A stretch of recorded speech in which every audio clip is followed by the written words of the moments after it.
Јури Бакир ја тестира својата бионичка протеза произведена во САД во својот дом на периферијата на Лавов, Украина.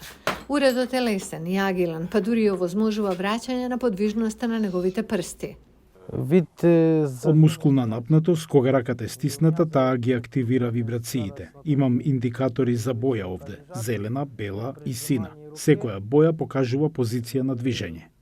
Бакир ја загуби левата рака во експлозија во 2013 година.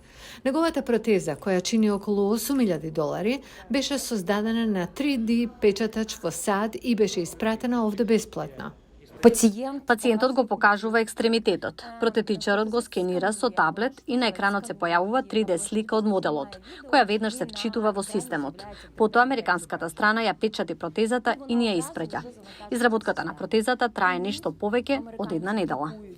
Добивањето на овој специјализиран вид на помош за луѓето на кои им е најпотребна се случува благодарение на првото територијално медицинско здружение на Лавов, група од 3 локални болници, кои почнаа да ги консолидираат своите ресурси за време на кризата со COVID. Но откако Русија ја нападна Украина, групата им служи на илјадници, ранети војници и цивили кои беа транспортирани во Лавов од целата земја. Потребите на ранетите го наведоа раководството на лекарското здружение да го основа Националниот центар за рехабилитација, наречен Анбокен. Благодарение на меѓународните пари и помошта, како што е бесплатната протетика, прави огромна разлика во животите на украинците. Бројот на пациенти расте секој ден. На десетици илјади ќе им треба протетика во Украина. Наредникот од прва класа, Михајло Јурчук, вели дека дури одењето со штаки не било можно со неговите повреди.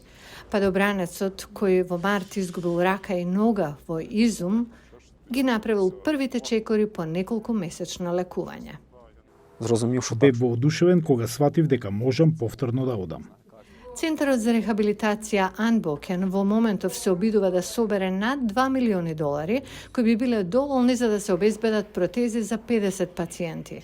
Но работниците во центарот нема да застанат тука. Велат дека имаат најмалку 500 пациенти кои чекаат на нова протетика.